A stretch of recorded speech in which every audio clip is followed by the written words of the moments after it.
మీ business promotion ads కోసం లేదా పుట్టినరోజులు, వివాహ వార్షికోత్సవాలు, పదవీ విరమణలు మొదలగు అన్ని కార్యాలకు మా 69 టీవీని సంప్రదించగలరు. నమస్తే, వెల్కమ్ టు 69 టీవీ. నేను రాణి. ముందుగా బులెటిన్లో హెడ్లైన్స్ చూద్దాం.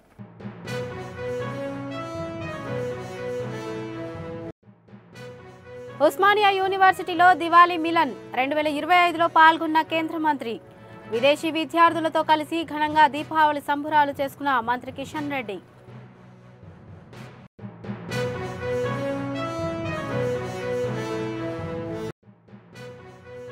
సీఎం నివాసంలో మర్యాదపూర్వకంగా కలిసిన పంజాబ్ మంత్రులు. షహీద్ గురుపురబ్ ఉత్సవాలకు ముఖ్యమంత్రికి ఆహ్వానం.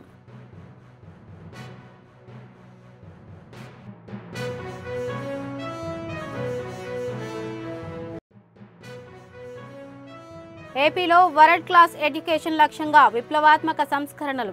భవిష్యత్ నైపుణ్యాల కోసం లీప్ విధానం అమలు చేస్తున్న మంత్రి నారా లోకేష్.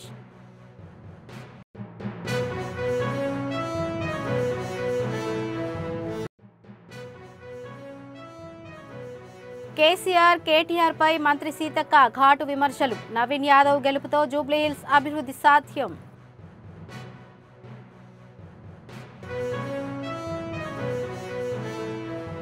రైట్, ఇక డీటెయిల్స్ చూసుకున్నట్లయితే world organisation of students and youth ఆధ్వర్యంలో దివాళీ మిల్టన్ 2025 పేరుతో ఉస్మానియా యూనివర్సిటీలోని ఇంజనీరింగ్ కాలేజీ ఆవరణలో విదేశీ విద్యార్థులతో కలిసి దీపావళి సంబురాలను ఘనంగా నిర్వహించారు. వేడుకల్లో కేంద్ర మంత్రి కిషన్ రెడ్డి ముఖ్య అతిథిగా హాజరై విద్యార్థులతో కలిసి బాణసంచ కాల్చారు. ఈ సందర్భంగా కిషన్ రెడ్డి మాట్లాడుతూ వివిధ సంస్థల్లో చదువుకుంటున్న విదేశీ విద్యార్థులు అందరికీ ఒక వేదికపై చేర్చి భారతదేశ సంస్కృతి సాంప్రదాయాలను వారికి తెలియజేసే విధంగా చేయడం సంతోషకరమన్నారు. మన భారతదేశ హిందూ పండుగలు అన్నీ కూడా ప్రకృతితో మమేకమై ఉంటాయని, అందులో సైన్స్ ఉంటుందని అన్నారు. దేశ ప్రజలందరూ కుల మతాలకు అతీతంగా పండుగలు జరుపుకోవడం జరుగుతుందని అన్నారు.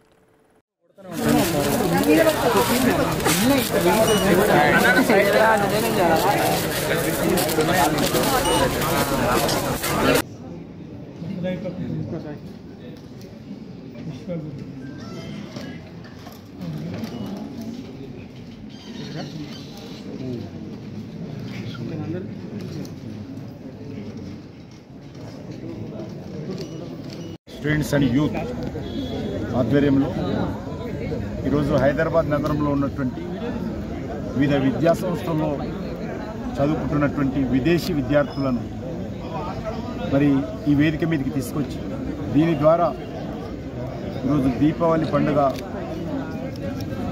సెలబ్రేషన్ చేస్తూ ఉన్నారు. దీపావళి మిలన్ పేరుతో ఈ కార్యక్రమం ప్రతి సంవత్సరం నిర్వహిస్తారు. అందులో భాగంగా ఈ సంవత్సరం కూడా వివిధ విద్యా సంస్థల్లో చదువుకుంటున్నటువంటి విదేశీ విద్యార్థులందరినీ కూడా ఒక వేదిక మీదకి పిలిచి వాళ్ళతో మన భారతీయ సంస్కృతి, మన భారతీయ జీవన విధానము, మన భారతీయ పండుగల యొక్క గొప్పతనము ఏ రకంగా వాళ్ళకి తెలియజేయాలనేటువంటి ప్రయత్నం చేయడంలో భాగంగా ఈ కార్యక్రమం నిర్వహిస్తూ ఉన్నారు. మనకందరికీ తెలుసు, మన పండుగలన్నీ కూడా ప్రకృతితో మమేకమై ఉంటాయి. సైన్స్ ఉంటుంది దాని వెనుక. ప్రతి పండగ వెనుక, హిందువుల పండగ వెనుక సైన్స్ ఉంటుంది. అది ఈరోజు దీపావళి కానీ, దసరా కానీ, సంక్రాంతి కానీ, ఉగాది కానీ, లేక బతుకమ్మ కానీ, లేక బోనాల పండుగ కానీ, అన్నిటి వెనుక కూడా సైన్స్ ఉంటుంది. ఈ యొక్క పండుగల యొక్క ప్రాధాన్యత, మరి పండుగల పట్ల మనం ఏ రకంగా భారతీయులందరూ కూడా కులాలకు అతీతంగా, మతాలకు అతీతంగా, ప్రాంతాలకు అతీతంగా అందరూ కలిసిమెలిసి ధనిక పేద లేకుండా ఏ రకంగా పండుగలు నిర్వహించుకో అవగాహన కల్పించేటువంటి ప్రయత్నం, భారతీయ సంస్కృతి గొప్పతనాన్ని, మన పండుగల యొక్క విశిష్టతను తెలియజేయడం కోసము ఈ యొక్క కార్యక్రమం మరి ఊసీ ద్వారా నిర్వహిస్తూ ఉన్నారు. ఈ సందర్భంగా విదేశీ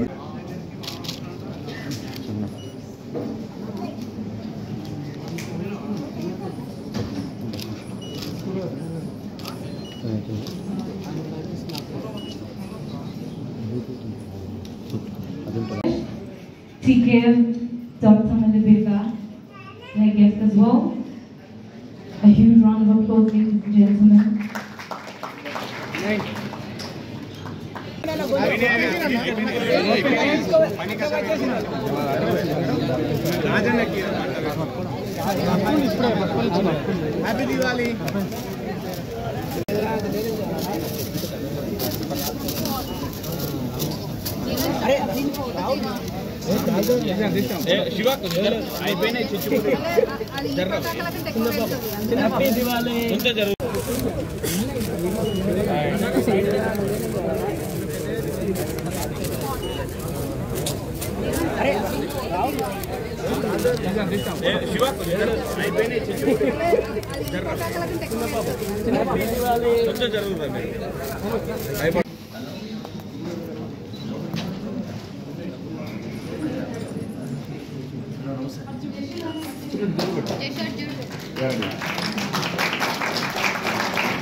హైదరాబాద్ బోరబండ సైట్ 3లో జరిగిన స్ట్రీట్ కార్నర్ మీటింగ్లో మంత్రి సీతక్క మాట్లాడుతూ కాంగ్రెస్ అభ్యర్థి నవీన్ యాదవ్ గెలిస్తే జూబ్లీహిల్స్ అభివృద్ధికి కొత్త మలుపు వస్తుందని పేర్కొన్నారు. 3 పర్యాయాలు బీఆర్ఎస్ను గెలిపించిన జూబ్లీహిల్స్లో నీటి డ్రైనేజ్ సమస్యలు పరిష్కారం కాలేదని విమర్శించారు. రేవంత్ రెడ్డి నేతృత్వంలో కాంగ్రెస్ ప్రభుత్వం పేదల సంక్షేమం కోసం ఇందిరమ్మ ఇండ్లు, రేషన్ కార్డులు, 200 యూనిట్ల ఉచిత విద్యుత్, 500 గ్యాస్ సిలిండర్ వంటి పథకాలు అమలు చేసిన ఘనత సీఎం రేవంత్ రెడ్డి గారిదే అని సీతక్క తెలిపింది. నవీన్ యాదవ్ కుటుంబం గతంలో బీఆర్ఎస్ స్థాపనకు సహకరించిందని, ఇప్పుడు అద్దె కుటుంబంపై కేటీఆర్ తప్పుడు ఆరోపణలు చేస్తున్నారని తీవ్ర విమర్శలు చేశారు.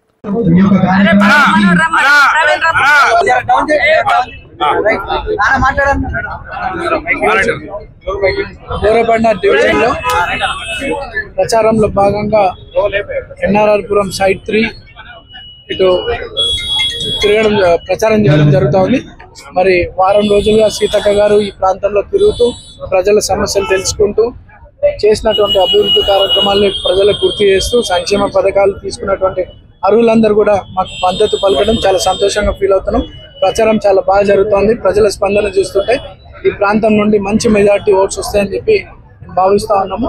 ప్రజలు ఈరోజు కాంగ్రెస్ అధికారంలో ఉంది, రేవంత్ అన్న పాలన పైన నమ్మకం ఉంది.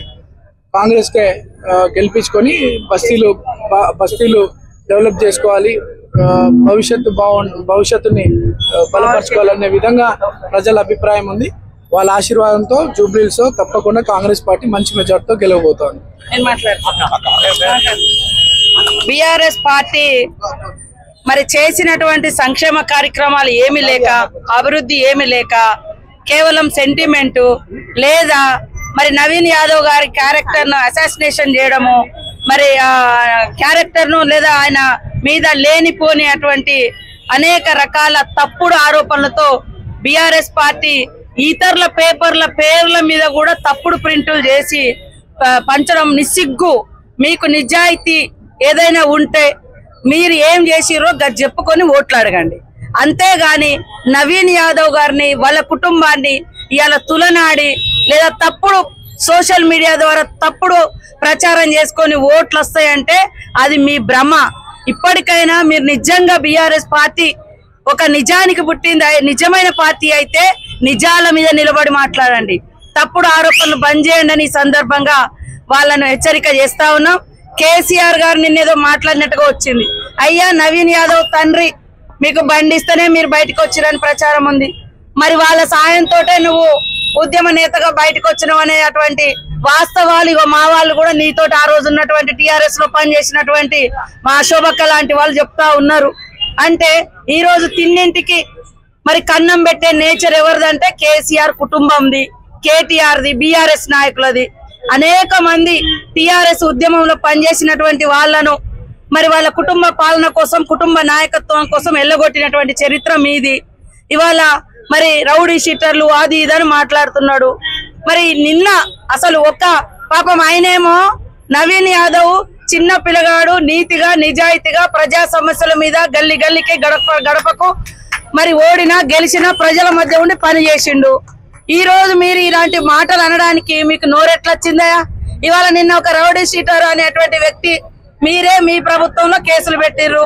మరి అలాంటి వ్యక్తిని జైన్ చేసి దండేసి దండం పెట్టిన కేటీఆర్, నీకు నిజాయితీ ఉంటే మరి నవీన్ యాదవ్ కుటుంబం ఏంటిదో, మీరు చేసే చర్యలేందో మేము దేనికైనా సిద్ధంగా ఉన్నాం. అమ్మాయిలను వేధించినటువంటి వ్యక్తికి, చిన్న పిల్లల మీద లైంగిక వేధింపుల కేసులలో ఇరుక్కున్నటువంటి కేసుకు పోక్సో కేసులలో ఉన్నటువంటి వ్యక్తికి సిగ్గులేదనే దండేసి దండం పెట్టినావు. మరి దాని గురించి మాట్లాడు. ఇవాళ ఇలాంటి ఒక యువకుడు ఉన్నత చదువులు వదిలేసి ఉద్యోగం వదిలేసి దాదాపుగా 10-15 సంవత్సరాలుగా ప్రజా జీవితంలో ఉన్నటువంటి వ్యక్తి మీద మరి గతంలో కూడా ఆయన కంటెస్ట్ చేసిండు. అప్పుడు నీకేం గుర్తుకు రాలే. ఈ రోజు గెలవబోతున్నాడు కాబట్టి ఇవన్నీ మసిపూసి మారేడుకాయ చేసి అయితే సెంటిమెంట్ లేదా అబద్ధాలు ఇది తప్ప మీరు 10 ఏళ్ళు మీ చేతిలో టైం ఉండే ఏం చేసిందో చెప్పుకునే చేతనైతే లేదు. ఎందుకంటే ఏం లేదు కాబట్టి అబద్ధాలు మానుకోండి. ఇప్పటికైనా వాస్తవాల మీద ఫైట్ చేయండి. అంతేగాని అబద్ధాలు మాట్లాడితే ఎవరు హర్షించరని తెలియజేస్తాం. హైదరాబాద్ కర్నూలు జిల్లా చిన్నటేకూరు వద్ద జరిగిన బస్సు ప్రమాదం నేపథ్యంలో ట్రావెల్స్ యాజమాన్యులకు మంత్రి పొన్నం ప్రభాకర్ హెచ్చరికలు జారీ చేశారు. ఫిట్నెస్ ఇన్సూరెన్స్ విషయంలో నిర్లక్ష్యం వహించొద్దని తెలిపారు. బస్సు యాజమాన్యుల నిర్లక్ష్యం వల్ల ఏదైనా జరిగితే నేరం కింద కేసులు పెట్టి లోపలేస్తామని మంత్రి పొన్నం హెచ్చరించారు.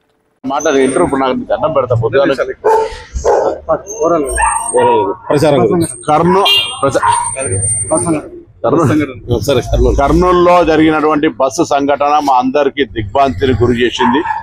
ప్రమాదంలో మృతి చెందిన అందరికీ తెలంగాణ ప్రభుత్వ పక్షాన సానుభూతి సంతాపాన్ని తెలియజేస్తూ వెంటనే తీసుకోవాల్సిన చర్యలన్నీ తీసుకోవడానికి గద్వాల్ కలెక్టర్ గారిని అక్కడికి పంపి రవాణా శాఖ అధికారులను పంపడం జరిగింది.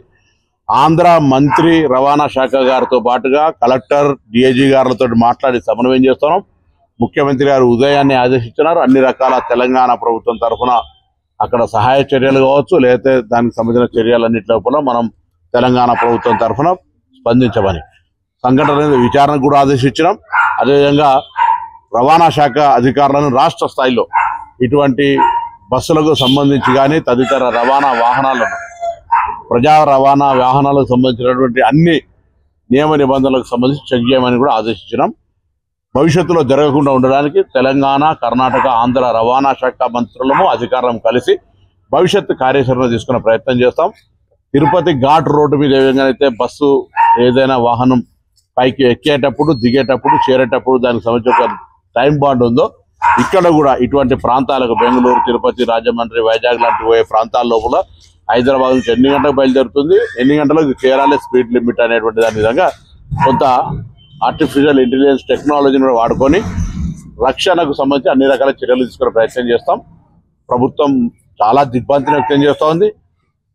4 హైదరాబాద్, 1 సంగారెడ్డి, రంగారెడ్డి, ఖమ్మం తదితర వాళ్ళు ఉన్నారు గుర్తులు అని తెలిసింది. ప్రభుత్వం అన్ని రకాల చర్యలు తీసుకునే ప్రయత్నం చేస్తాం.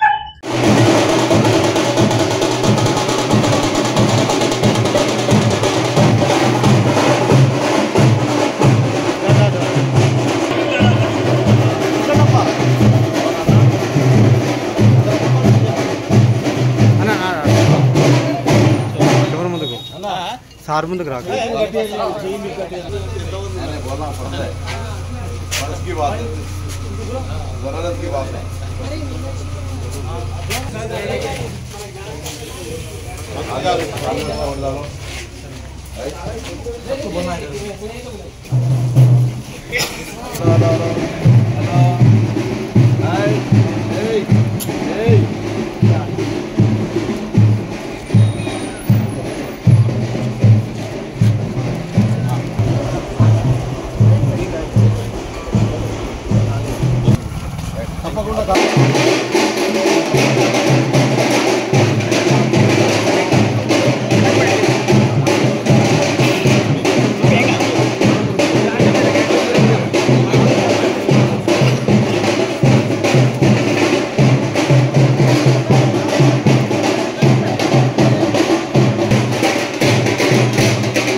అన్న శివన జరా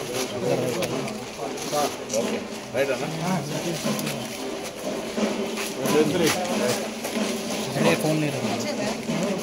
ఆంధ్రప్రదేశ్లో 2029 నాటికి ప్రపంచ స్థాయి విద్యా వ్యవస్థను నెలకొల్పడమే తమ లక్ష్యమని రాష్ట్ర విద్య, ఐటీ, ఎలక్ట్రానిక్స్ శాఖల మంత్రి నారా లోకేష్ తెలిపారు. Australia trade and investment commission ఆధ్వర్యంలో మెల్బోర్న్ జరిగిన ఇంటర్నేషనల్ ఎడ్యుకేషన్ రౌండ్ టేబుల్ సమావేశంలో లోకేష్ ముఖ్య అతిథిగా పాల్గొన్నారు. విద్యార్థుల్లో అభ్యసన ఫలితాలను మెరుగుపరచడమే లక్ష్యంగా లెర్నింగ్ ఎక్సలెన్స్ ఇన్ ఆంధ్రప్రదేశ్ కార్యక్రమాన్ని ప్రారంభించామని చెప్పారు. ఈ కార్యక్రమంలో study Melbourne Victorian education and skill institution, Melbourne university, Monash university, Swinburne university of technology, RMIT university ప్రతినిధులు పాల్గొన్నారు.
పంజాబ్ పరిశ్రమల శాఖ మంత్రి సంజీవ్ అరోరా, వ్యవసాయ శాఖ మంత్రి గుర్మిత్ సింగ్ కుడియన్ హైదరాబాద్ జూబ్లీహిల్స్లోని ముఖ్యమంత్రి నివాసంలో మర్యాదపూర్వకంగా కలిశారు.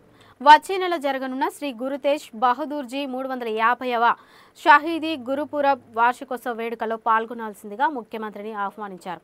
ఈ సందర్భంగా మంత్రి తుమ్మల నాగేశ్వరరావుతో పాటు పంజాబ్ ప్రతినిధులు కూడా హాజరయ్యారు.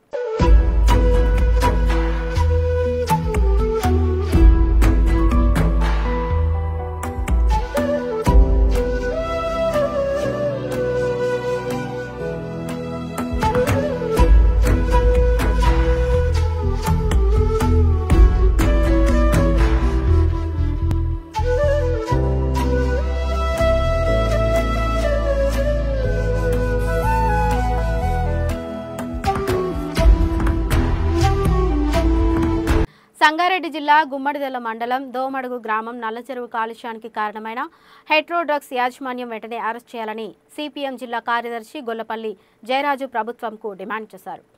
దోమడుగు గ్రామంలో హెట్రోడ్రగ్స్ కంపెనీ యాజమాన్యం యొక్క నిర్లక్ష్యం వల్ల వ్యర్థ జలాలతోటి మొత్తం కూడా దోమడుగు నల్లగుండ చెరువు మొత్తం కూడా కాలుష్యమయం అయిపోయింది.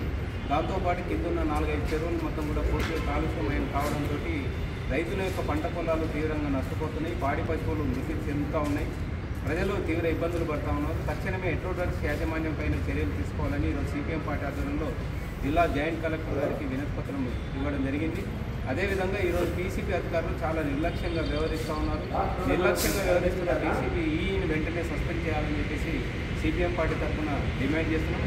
తక్షణమే ఆ గ్రామాన్ని జిల్లా ఉన్నతాధికారులు వెంటనే విజిట్ చేసి గ్రామ రైతులకు, గ్రామ ప్రజలకు మొత్తం కూడా భరోసా కల్పించాలి, కాలుష్యం నుంచి విముక్తి కల్పించాలని చెప్పేసి సిపిఎం పార్టీ తరఫున డిమాండ్ చేస్తూ ఉన్నాం.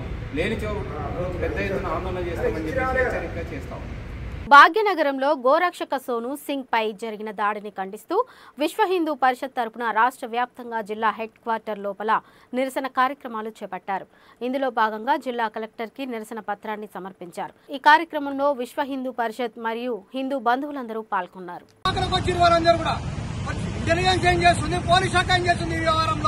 గవర్నమెంట్ ఏం యాక్షన్ తీసుకుంటున్నారు? మీరు ఆ రోజు కఠినంగా అమలు చేసింటే ఇవాళ ఈ పరిస్థితి వచ్చేది కాదు కదా. వాళ్ళు ఎట్లయితే అడ్వాన్స్ అవుతున్నారు, గోవులను తీసుకెళ్తే గో రవాణా చేస్తే పట్టుకుంటున్నారు, గోమాంసాన్ని ఎక్స్పోర్ట్ చేస్తున్నారు అందరూ కూడా. ఇది ప్రభుత్వానికి తెలిసి చేస్తున్నారు మీరంతా. మేము ప్రభుత్వాన్ని కోరుకుంటుంది ఒకటే, గో హత్యను నివారించాలి. గో చట్టాన్ని ఖచ్చితంగా అమలు చేయాలి. ఎట్లయితే అడ్వాన్స్ టెక్నాలజీ వాళ్ళు వాడుతున్నారో పోలీస్ శాఖ కూడా మేము అందరూ కోరుకుంటున్నాం. పోయిన సార్ ఎస్పీ గారికి అది అడిగినాం. మీరు ఏ చెక్ పోస్ట్ పెట్టండి అంటే హైవే మీద చెక్ పోస్ట్ పెట్టడం కుదరదు అన్నాడు. కానీ మేము ఒకటే అంటున్నాం, డ్రోన్స్ పెట్టి చెక్ చేయండి. వాళ్ళంతా వాళ్ళు ఏంటంటారు, ఎట్లయితే గంజాయి సాగు కోసం మీరు డ్రోన్స్ వాడినో ఈ గో హత్యలు కూడా మీరు డ్రోన్స్ వాడి ఎవరైతే గో హత్య చేస్తారో కఠినంగా శిక్షించాలి. మొన్న ఎట్లయితే ఎన్కౌంటర్ చేసిరో ఇవాళ ఈ బ్రాండ్ కూడా మీరు ఎన్కౌంటర్ చేయాలి. ధర పుట్టాలి. ఈ గో హత్య చేశారు నా కొడుకులకు అందరు కూడా జై శ్రీరామ్. జై శ్రీరామ్. దానికి విశ్వ హిందూ పరిషత్ తరఫున కూడా ఇంతకు ముందు కూడా గత జూన్ మాసంలో కూడా గోరక్ష చట్టాన్ని అమలు చేయాలని చెప్పేసి మేము ఇక్కడ వినతి పత్రం మొత్తం రాష్ట్ర వ్యాప్తంగా ఇవ్వడం జరిగింది. దేశవ్యాప్తంగా కూడా ఒకటే కోరుకుంటుంది విశ్వ హిందూ పరిషత్, చట్టాన్ని అమలు చేయమని చెప్పేసి. ఆ చట్టాన్ని అమలు చేసలే ప్రభుత్వం. మేము ఇంతకుముందు కూడా ఇచ్చిన ప్రకారం ఏదైతే మీరు గో చట్టాన్ని కరెక్ట్ గా అమలు చేసి ఉంటే మొన్న ఇదే సంగారెడ్డి జిల్లా లోపల బక్రీద్ సందర్భంగా లోపల మా విశ్వ హిందూ పరిషత్ గోరక్ష కార్యకర్తలపై దాడి జరిగింది. మన జిల్లా లోపలనే జరుగుతున్న దాడులు ఇవన్నీ. ఇప్పుడు ఏమైంది, వాళ్ళు ఇంకా కొంచెం అడ్వాన్స్ అయిపోయారు. వాళ్ళు అప్పుడేమో కత్తులు. వికారాబాద్ జిల్లా కోట్పల్లి ప్రాజెక్టులో చేప పిల్లల విడుదల ప్రారంభోత్సవ కార్యక్రమానికి తాండూరు శాసనసభ్యులు బి మనోహర్ రెడ్డితో కలిసి రాష్ట్ర మంత్రి వాకిటి శ్రీహరి ముఖ్య అతిథిగా విచ్చేశారు. అనంతరం వివరిస్తూ మత్స్యకారుల జీవన ప్రమాణాలు మెరుగుపరిచేందుకు ప్రభుత్వం పెను మార్పులు తీసుకువస్తుందని రాష్ట్ర పశుసంవర్ధక మత్స్య క్రీడలు యువజన శాఖ మంత్రికి వాకిటి శ్రీకర్ అన్నారు. మా మనోహరాన్ని బలంగా గెలిపించి అసెంబ్లీకి పంపించారు. ఈ 3 సంవత్సరాలు ప్రభుత్వం అధికారంలో ఉంది. మీ ఆశీర్వాదం మళ్ళీ కూడా ఉంటుంది. మరి ఈ 3 సంవత్సరాలు కూడా ఎక్కడ కూడా ఆటంకాలు కలగకుండా లోకల్ బాడీల్లో కూడా సర్పంచులు కావచ్చు, కౌన్సిలర్ కావచ్చు, ఎంపీటీసీ కావచ్చు, ఎంపీపీ కావచ్చు, జెడ్పీటీసీ కావచ్చు, ఈ దాంట్లలో కూడా మీ బలాన్ని మీరు బలం చేసి ఆ బలాన్ని మనోహర్ రెడ్డికి ఇవ్వాల్సిందిగా కోరుకుంటూ, మనోహర్ రెడ్డి అంటా ఉండే ఇంతకుముందు మాట్లాడుతూ ఏమంటుండే, ఖచ్చితంగా మనమందరం కలిసి, మనమందరం ఏం కలిసి కాదు, అందరు కలిసి నీ పెళ్లి చేసిరు, నేను ఎమ్మెల్యేని చేసిరు. ఇప్పుడు వాళ్ళ పెళ్లి చేసే బాధ్యత నీ మీద ఉంది. అందరి సర్పంచుల్ని ఎంపీటీసీని గెలిపించే బాధ్యత నీ మీద ఉంది. ఖచ్చితంగా ఆ దిశగా ముందుకు పోయి ఖచ్చితంగా పార్టీ కోసం, తన కోసం పట్టేటువంటి కార్యకర్తలందరినీ కూడా వెన్నంటూ ఉండేటువంటి పార్టీ దేశంలో ఉందంటే, నిక్కచ్చగా పార్టీలో ఉన్నా కూడా అభివృద్ధి కోసం అడిగేటువంటి అవకాశం ఉంది అంటే, మంత్రుల్ని నేరుగా కలిసే అవకాశం ఉందంటే, ముఖ్యమంత్రి గారిని కూడా లిబరల్గా కలిసేటువంటి అవకాశం ఉందంటే అదొక కాంగ్రెస్ పార్టీలో సాధ్యమవుతుంది అన్నమాట మరొకసారి గుర్తు చేస్తూ మీ అందరికీ కూడా హృదయపూర్వక ధన్యవాదాలు. ముదిరాజ్ బంధుమిత్రులు ఇంత పెద్ద ఎత్తున స్వాగతం పలికినందుకు మరొకసారి నేను మనస్ఫూర్తిగా ధన్యవాదాలు తెలియజేస్తూ ముగిస్తా ఉన్నా. జై హింద్, జై మంత్ర. మర్రి చెన్నారెడ్డి గారు ఉన్నప్పుడు నిర్మించినటువంటి ప్రాజెక్టు, ఈ ప్రాజెక్టు నిర్మించినప్పటి నుంచి కూడా దాదాపు 10,000 ఎకరాలకు ఏదైతే సాగు ఉన్నదో ఈరోజు శిథిలావస్థలకు చేరుకోవడం జరిగింది. దీనంతా కూడా మనం ఎలక్షన్స్కి వచ్చినప్పుడు కూడా తెలుసుకున్నాం. ఏ గ్రామానికి వెళ్ళినా గతంలో మా గ్రామానికి నీళ్ళు వచ్చేటివి, కాలువలన్నింటినీ కూడా ఖరాబ్ అయిపోయినాయి. ఈ రోజులు కాలువలన్నీ పునర్నిర్మాణం చేయాలా, ఎంతమందికి చెప్పినా పట్టించుకున్నటువంటి నాతుడు లేడని చెప్పి దాదాపు 14-15 గ్రామాలు ఏదైతే పారుబాటు ఉంటాయో 10,000 ఎకరాల వరకు వాళ్ళందరూ కూడా రైతులు కోరడం జరిగింది. వారు ఏదైతే కోరడం జరిగిందో వారి కోరిక మేరకు గౌరవ ముఖ్యమంత్రి గారికి చెప్పి ఖచ్చితంగా ఈ కెనాల్స్ అన్నిటిని కూడా మనం ప్రారంభించాలా, పునర్నిర్మించాలా. ఎన్ని డబ్బులైనా సరే మనం చెయ్యాలంటే తక్షణమే 100 కోట్లు గౌరవ ముఖ్యమంత్రి గారు ఇవ్వడం, టెండర్లు కూడా పెట్టి వర్క్ కూడా ఈరోజు స్టార్ట్ చేయడం జరిగింది. ఇది కాంగ్రెస్ పార్టీ అంటే ఏదైతే మాట ఇచ్చినదో ఆ మాట ఇచ్చిన మాట ప్రకారం ఈరోజు 100 కోట్లతో కెనాల్స్ కంప్లీట్ ప్రారంభం చేసి దానికి లాస్ట్ ఆయకట్టి వరకు నీళ్ళు ఇప్పించే బాధ్యత ఆ రోజు నేను తీసుకుంటానని చెప్పినా, మీరు నన్ను ఆశీర్వదించండి, నన్ను గెలిపియండి, ఖచ్చితంగా తీసుకుంటా చేస్తామని చెప్పినాం. మీకు చెప్పిన మాట ప్రకారమే ఈరోజు కెనాల్స్ అన్నింటినీ కూడా అతి త్వరలోనే వర్క్ కూడా స్టార్ట్ అయిపోయింది. ఆఖరి ఆయకట్టి వరకు నీళ్ళు ఇప్పించే బాధ్యత మనం తీసుకుంటామని చెప్పినాం. గౌరవ మంత్రి గారు కూడా ఇప్పుడు చెప్పడం జరిగింది. దాని ద్వారా కూడా ఎట్లా కెనాల్ చేస్తే బాగుంటుంది, ఇంకా 10 కాలాల పాటు బాగుంటుంది, ఒక స్ట్రెంథనింగ్ ఉంటుంది, దీని విధంగా మార్చుందని చెప్పి అధికారులతో కూడా మాట్లాడి ఇవ్వడం జరిగింది. ఏ లాంగ్ టర్మ్ ఉండే విధంగా వారి సూచనలతో కూడా స్పీకర్ గారు ఉన్నారు, వారితో కానివ్వండి. దాంట్లో ఎందుకంటే మన మంత్రి గారు కూడా దాంట్లో వాళ్ళ ఏరియాలో ఎక్కువ కెనాల్స్ కూడా ఉన్నాయి, ఏ విధంగా అయితే చేస్తుందో మరి అధికారులందరినీ కూడా కూర్చోబెట్టి పర్మనెంట్గా 10 కాలాల పాటు ఉండే విధంగా ఖచ్చితంగా చేద్దామని చెప్పి కూడా తెలియజేసుకుంటూ ఈ రోజు మీరందరూ కూడా గుర్తుంచుకోవాలా. ఒకటే క్షణంలో 3 పిల్లల చట్టాన్ని కూడా పోయిన క్యాబినెట్లో మేము పాస్ చేసినాం, ఈ క్యాబినెట్లో దాని గజెట్ తీసుకున్నాం అన్నమాట. ఎందుకోసం అంటే ఖచ్చితంగా చట్టసభలో రావాలా, సర్పంచ్ గెలవాలా, కౌన్సిలర్ గెలవాలా, ఎంపీటీసీ ఎంపీపీ కావాలా, జెడ్పీటీసీ కావాలా, జెడ్పీ చైర్మన్ కావాలా, ఎమ్మెల్యేలు కావాలా, మంత్రులు కావాలా. మన హక్కును మనం సాధించుకునే విధంగా ప్రతిదీ కూడా ముందుకు పోవాలా. కాబట్టి మీ అందరితో కోరుతా ఉన్నా, ముఖ్యంగా ముదిరాజ్ బిడ్డలతో కోరుతా ఉన్నా, గంగపుత్రులతో కోరుతా ఉన్నా, ఇవన్నీ మన రూమ్ సమస్యలన్నీ మనం కూర్చొని పరిష్కారం చేసుకునే సమస్యలు. అతి ప్రధానమైన సమస్య ఉంది. ఏంది అంటే ఎవరు అడగలేక నేనే గుర్తు చేస్తా ఉన్నా. ముదిరాజు కులస్తులు దాదాపు 30-40 ఏళ్ల నుంచి ఉన్న ఆలోచన ఈ కులాన్ని బీసీ D/19 నుంచి A/1కి చేర్చాలనేటువంటి ఆలోచన. మీ ఆలోచనలు కూడా ఖచ్చితంగా A/1 చేర్చడం వల్ల A/1లో ఉన్నటువంటి కొంతమందికి ఇబ్బంది కాకుండా అంత మందంలో మనకు కూడా విద్యా ఉద్యోగాల్లో ఆర్థికంగా బలమయ్యే విధంగా కార్యక్రమాలను తీసుకోవాలనే ఉద్దేశంతో కొన్ని నిర్ణయాలు తీసుకుంటున్నాం. కాబట్టి ఖచ్చితంగా పార్టీ మీ వెంబడి ఉంది. మీ ముఖ్యమంత్రి ఎవరంటే వికారాబాద్ జిల్లా, మీ జిల్లా, నీ ముఖ్యమంత్రి మీ చేతిలో ఉన్నాడు. కాబట్టే ఈరోజు మనోహర్ రెడ్డి గర్వంగా 900 కోట్ల రూపాయల లైనింగ్కి తెచ్చుకున్నాడు అన్నమాట గుర్తు చేస్తా ఉన్నా. ఒక లైనింగ్కే 900 కోట్లు, 90 కోట్లు. అట్ ద సేమ్ టైం ఈ 90 కోట్లతో కలిపి ఇప్పటికే 1000 కోట్ల బడ్జెట్ తెచ్చుకున్నాడు. అంటే ఇది సాధ్యమా? ఒకసారి ఆలోచన చేయాలి. ఎందుకు సాధ్యమైంది? ఈ ప్రాంత బిడ్డ ముఖ్యమంత్రి అయినందుకు. ఎందుకు సాధ్యమైంది? మనోహర్ రెడ్డికి ఆ పిచ్చి ఉన్నందుకు, ఈ నియోజకవర్గాన్ని బాగా చేసుకోవాలనే పిచ్చి ఉన్నందుకు సాధ్యమైంది. గతంలాగా దూరంలాగా కాదు. ఖచ్చితంగా ఎమ్మెల్యే గెలిచినాం పోయి గడిలో కూర్చున్నాం అనేది కాదు. ఈ ఎమ్మెల్యేలు అట్లా కాదు. ఇప్పుడు ఉన్నటువంటి 64 మందిని లేదా ఇంకా 74 మందిని అందరం కూడా తపనతో ఉన్నాం. మా పర్యటనలో మేము ఏమైనా చేసుకోవాలా, మా ప్రాంతాన్ని అభివృద్ధి చేసుకోవాలా, ఈ వెనుకబాటుతనాన్ని మేము పారద్రోలాలనే కసితో ఉన్నాం. కాబట్టి మీ అందరి సహకారం ఉండాల్సిన అవసరం ఉందని తెలియజేస్తూ ఒక్క మాట కూడా నేను ధన్యవాదాలు తెలియజేస్తా ఉన్నా. ఎంతో పెద్ద ఎత్తున పెద్ద మనసుతో ఎన్నో రోజుల నుంచి వెయిట్ చేస్తున్న ముద్రాజ్ సోదరులకు అందరికీ కూడా 50 లక్షల రూపాయలు మీ సొంత డబ్బుతో ఇచ్చి బిల్డింగ్ నిర్మాణానికి ఇచ్చారు. కాబట్టి మా అందరి తరఫున మీకు ధన్యవాదాలు. ఇంకేమైనా తగ్గబడితే మీ తమ్ముడు వాకిటి శ్రీహరి ఉన్నాడు అని మాత్రం మర్చిపోవద్దు. ఖచ్చితంగా బిల్డింగ్ని పూర్తి చేసే బాధ్యత తీసుకోండి. దానికి వెనక ముందు మేము ఉంటామన్నమాట మీ అందరికీ తెలియజేసుకుంటూ, ఖచ్చితంగా నాకు తెలిసిన కాడికి ఇప్పుడు ఇక్కడ కోర్టులో ఉన్నటువంటి ఈ అంశం ప్రకారంగా 8 లక్షల రూపాయలు మీవి ఏడీ గారి దగ్గర ఉన్నాయి. ఆ కోర్టు అంశాన్ని కూడా పోయిన వెంటనే నేను సాయి గారు చెప్తా ఉన్నా, ఖచ్చితంగా కన్సర్న్ డిపార్ట్మెంట్తో మాట్లాడి ఖచ్చితంగా దీన్ని వీలైన తొందరలో అలా ఏడీ గారి అకౌంట్లో మీరు కూడా ఈ కార్యక్రమం తీసుకోండి. చైర్మన్ గారు కూర్చోబెట్టుకొని ఇలా ఇచ్చి మాటిచ్చిపోయినాం, మాటగా నిలబడవద్దు. వీలైనంత తొందరలో మీ 8 లక్షల రూపాయలు మీకు ఇప్పించే బాధ్యత నేను తీసుకుంటా, మా స్థాయి తీసుకుంటానన్న మాట మీకు గుర్తు చేస్తా ఉన్నా. ఇదొక్కటే కాదు, ఒక విషయం గుర్తుపెట్టుకోవాలి. ఇప్పుడే బండ్లో వస్తుంటే మాట్లాడుతుండే అన్న, మా ఈ చెరువు ద్వారా దాదాపు 10,500 ఎకరాలకు నీళ్లు పోతున్నాయన్న, కానీ కాలువలు సరిగా లేవన్నా, ప్లస్ ఆపు మొలుస్తుంది, నీళ్లు టేలెంట్స్కి పోతారు, టేలెంట్స్ ఆఖరి ఆయకట్టు వరకు పోతలేవన్నా చెప్తా ఉండే. నేను ఎవరైనా మాట్లాడుతున్నామంటే కాంట్రాక్టర్తో మాట్లాడితే ఆ కాంట్రాక్టర్ ఫోన్ తీసుకున్నా. అయ్యా కాంట్రాక్టర్ గారు, ఈ 75 mm అయ్యేది లేదు, పోయేది లేదు, గవర్నమెంట్లో నేను మాట్లాడతా, మీ ఎమ్మెల్యే గారితో మాట్లాడిపిస్తా. ఖచ్చితంగా ఈ లైనింగ్ కార్యక్రమాన్ని తూతు మంత్రంగా చేసుకుని డబ్బులు 4 మిగిలించుకుందామంటే దేవుడు మస్తు డబ్బులు ఇచ్చిండు మీ మోహన్ రెడ్డి గారికి. డబ్బులు ఇంకేం అవసరం లేదు నాకు తెలిసిన కాడికి. కాబట్టి తన కోరికంతా ఈ ప్రాంతంలో గుర్తింపు ఉండే విధంగా ఏమైనా కార్యక్రమాలు చేద్దామని అనుకుంటుండు. కాబట్టి ఈ కార్యక్రమాన్ని ఏ విధంగా చేయడంలో వాళ్ళకు కూడా వీళ్ళు కూడా చెప్పినా నేను మళ్ళొకసారి చెప్తా ఉన్నా, మా ప్రసాద్ అన్న, మా మనోహర్ అన్న, నేను కూర్చొని ఈ లైనింగ్కి సంబంధించిన డీటెయిల్స్గా 4 కాలాల పాటు ఉండే విధంగా చూద్దాం.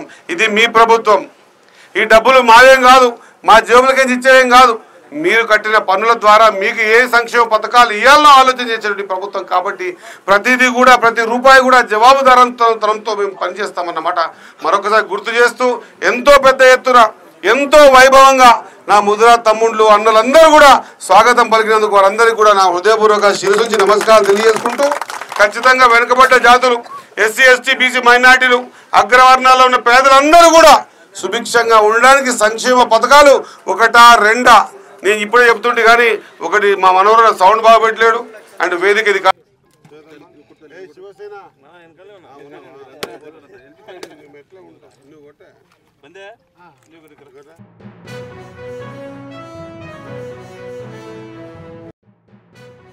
ఉస్మానియా యూనివర్సిటీలో దివాళీ మిలన్ 2025లో పాల్గొన్న కేంద్ర మంత్రి.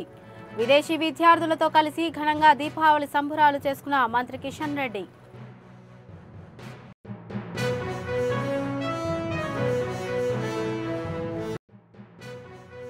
సీఎం నివాసంలో మర్యాదపూర్వకంగా కలిసిన పంజాబ్ మంత్రులు. షహీద్ గురుపురబ్ ఉత్సవాలకు ముఖ్యమంత్రికి ఆహ్వానం.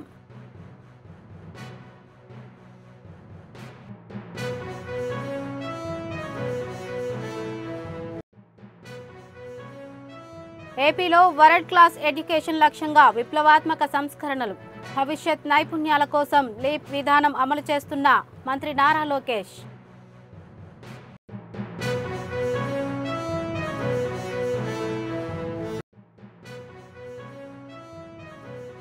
కేసీఆర్ కేటీఆర్ పై మంత్రి సీతక్క ఘాటు విమర్శలు. నవీన్ యాదవ్ గెలుపుతో జూబ్లీహిల్స్ అభివృద్ధి సాధ్యం.